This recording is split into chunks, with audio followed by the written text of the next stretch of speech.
Bismillahirrahmanirrahim. Assalamualaikum warahmatullahi wabarakatuh. Ya, berjumpa lagi dengan saya Muhammad Nurul Solihin dalam video pembelajaran daring. Bagaimana kabarnya anak-anakku sekalian? Semoga dimanapun kalian berada dalam keadaan sehat walafiat serta dalam keadaan bahagia. Nah, ini dalam masa pandemi itu yang paling penting itu kalian tetap harus bahagia. Dan jangan lupa tetap patuhi protokol kesehatan yang dicanangkan oleh pemerintah. Yang pertama, tetap pakai masker kemanapun kalian pergi, mencuci tangan, kemudian jangan lupa tetap menjaga jarak. Dan yang paling terpenting, jangan lupa tetap berdoa kepada Allah Subhanahu wa Ta'ala. Oke, baiklah. Lanjut saja langsung ke materi kita. Kita hari ini akan membahas tentang materi keberagaman. Nah, lebih tepatnya ini adalah materi kelas 7 di bab 4, di mana judulnya adalah keberagaman dalam bingkai Bhinneka Tunggal Ika. Selanjutnya, nah yang akan kita pelajari di bab 4 ini ada beberapa materi pokoknya. Yang pertama yaitu kita akan belajar tentang faktor penyebab keberagaman. Kemudian kita akan belajar tentang keberagaman suku.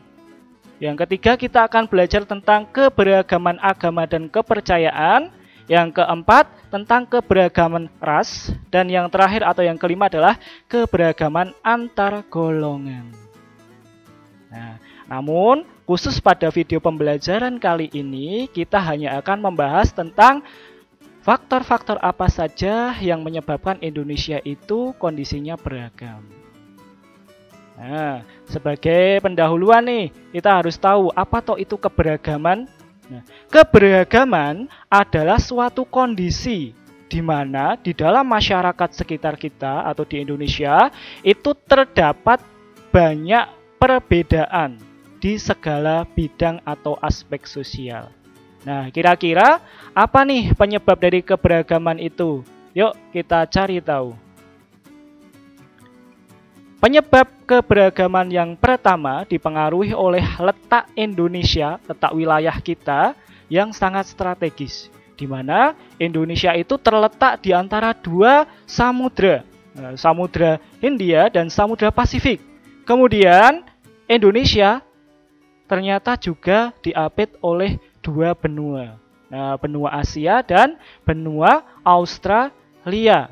Yang mana kondisi ini menyebabkan negara kita menjadi salah satu jalur perdagangan internasional.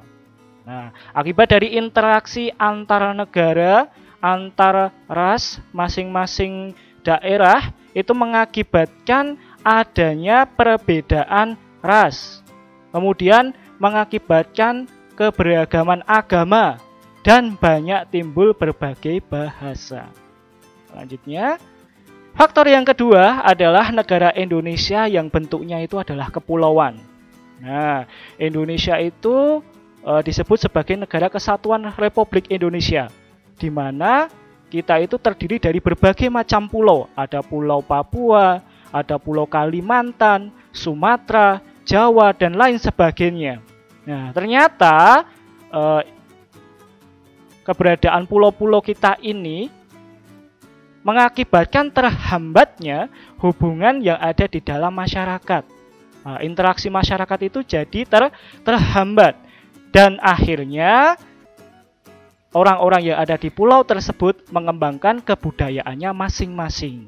Nah, sehingga terbentuklah beberapa keberagaman yang diakibatkan oleh kepulauan ini. Ada perbedaan suku bangsa, bahasa, budaya, serta sampai ke peranan dari kaum laki-laki dan kaum perempuan.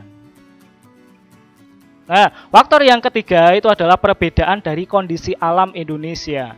Nah, kita tahu ya bahwasanya Indonesia itu adalah negeri yang sangat kaya, di mana ketika kalian itu jalan-jalan baik di pulaunya masing-masing, itu kita pasti akan menemukan kondisi alam gunung, ya kan? Kemudian kita akan melihat pantai, melihat juga area persawahan, dan juga area-area perkotaan.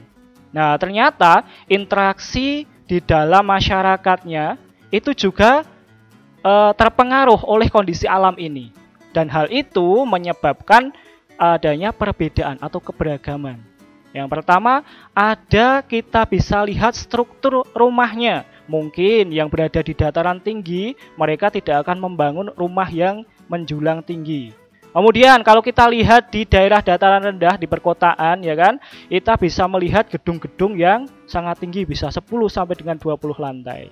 Kemudian mata pencaharian, kalau kita lihat orang-orang yang di gunung itu banyak sekali bapak tani dan ibu tani. Kalau kita lihat di pantai, kita lihat perahu-perahu di sepanjang pantai, kita bisa lihat para orang-orang yang bekerja sebagai nelayan. Kemudian makanan pokok. Nah, ternyata makanan pokok orang Indonesia itu tidak hanya padi tok.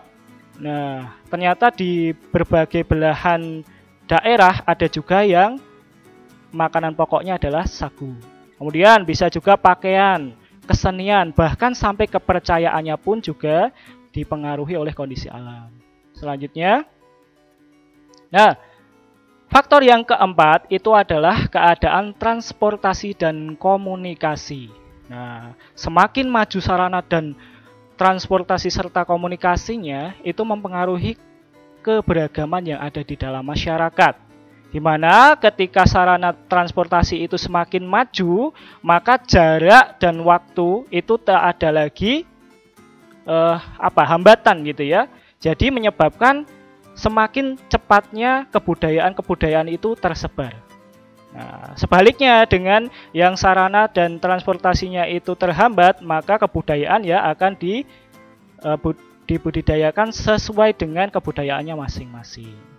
Selanjutnya, nah yang terakhir faktornya yang menyebabkan keberagaman yang ada di Indonesia itu adalah penerimaan dari masing-masing individu atau masyarakat. Nah, sikap masyarakat terhadap sesuatu yang baru, baik yang dari luar maupun yang dari dalam, itu ternyata membawa pengaruh terhadap keberagaman yang ada di Indonesia. Ada nih beberapa masyarakat yang memang menerima perubahan tersebut, seperti di daerah perkotaan, itu sangat cepat sekali arus perubahannya. Kemudian ada juga masih beberapa orang atau masyarakat yang menolak. Nah, ini biasanya terjadi di berbagai daerah desa gitu ya. Mereka masih memegang erat kebudayaan yang diturunkan oleh nenek moyang mereka. Selanjutnya, nah tadi pada kesempatan hari ini kita sudah belajar tentang faktor-faktor yang menyebabkan keberagaman yang ada di Indonesia. Yang pertama tadi apa? Ya, letak geografis Indonesia.